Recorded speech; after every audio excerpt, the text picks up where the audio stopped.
Malipayon nga pag-abot sa Bacolod City, ang lugar nga puno sa kultura, matamis nga yung mainit nga pagtambong kag walay katapusan nga mga panglugayawon. Subong nga adlaw, we invite you to explore the heart of the city, Barangay Takuling, and experience its unique charm sang amon nga barangay.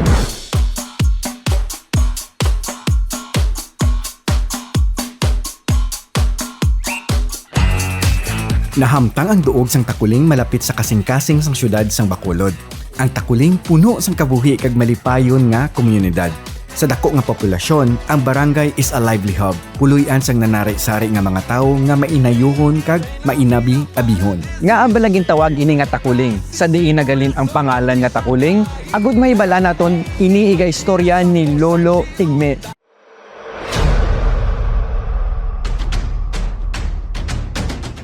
Suno sa mga katigulangan, may duha hindi ka istorya kundi ginkuha ang pangalan nga Takuling.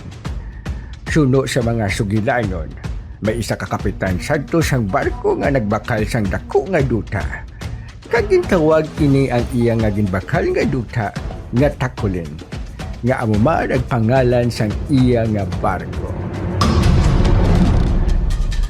Kagang ikaduwa nga istorya, sa sini nga duog, madamo sang bungang damo nga ginatawag sa mga lokal nga tuling. Bangod sila, gintawag sa mga tao ang duog nga Takuling. Kahibalo bala kamo nga ang una nga pangalan sang barangay, amo ang Takuling? Wala sang letter J. Agud malikawan ang confusion sa pangalan sang lugar sang 1964 kag 1968. Opisyal nga gitawag ini nga Barangay Takuling pinaagi sa resolusyon nga ginpasar ni Konsehal Ivan Solidom kag ginsang ayunan ini ni Konsehal Rodolfo Aspan. Halin sadto nakilala na nga Barangay Takuling. Back to you, Patricio. Madamog nga salamat tuloy ni sa matafong nga istorya sang maragtas sang Takuling. Every region, every corner of the globe boasts a unique culinary tapestry woven with flavors and techniques. Gani din naman kita sa mga pagkaon. Kag pag-abot sa pagkaon, hindi iya magpauli ang mga Takulenyos.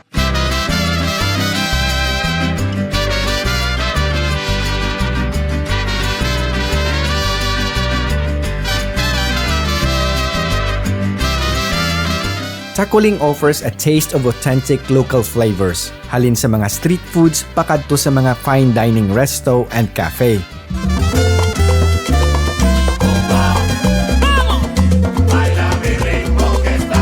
Ang Barangay Takuling is a haven for food enthusiasts seeking to savor Bacolod's distinct culinary heritage. Kag diri sa Takuling, matilawan mo ang pinakanamit nga pata. Diri lang sa Manoy's Patak at iba pa.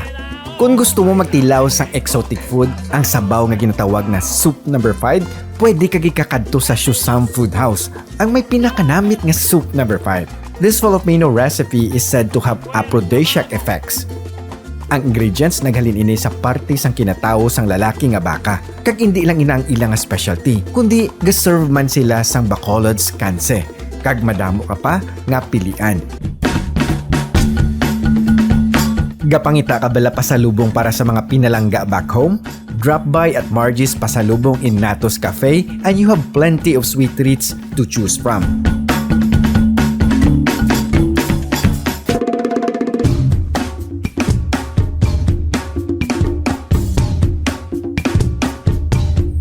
Kag isa man subong nga food attraction sa Takuling amo ang inasalan sa may Pihirnaay Street in front of City Heights Subdivision. Halos every night ginagutukan kag kalabanan nga mga motorista diri nagakaon. Manamit ang ilang mga inasal kag mas makatipid ka pa kumpara sa iban. Kag sa Takuling, makit-an mo man ang isa ka cafe nga may basketball team in honor sa kay Black Mamba, Kobe Bryant. Ini ang ginatawag nga Mamba Grill.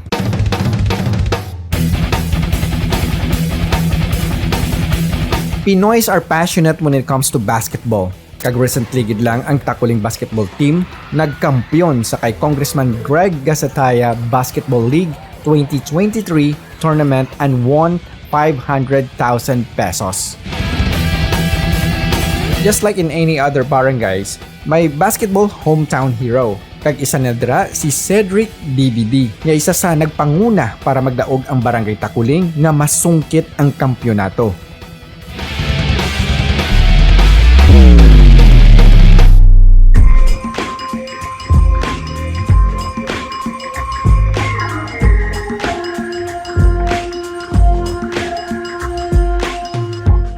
Sa Barangay Takuling, diri mo man makit-an ang Bacolod City College kag Bacolod City National High School.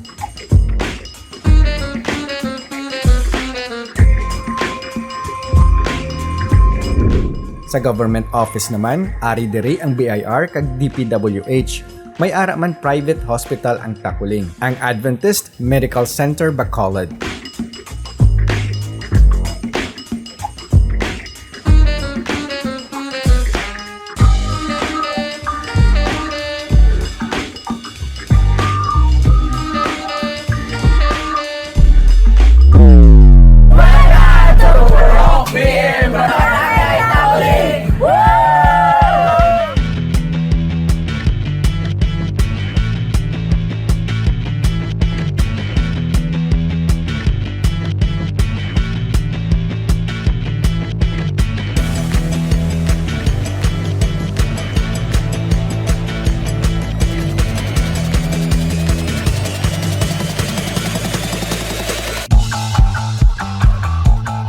Ang Purok BM ang isa sa pinakadako nga purok sang Takuling. Kag diri ko nakilala ang mga mabuot, mapisan, kag responsable nga mga youth. Takuleños are known to be sweet and welcoming. In our barangay, hospitality knows no bounds.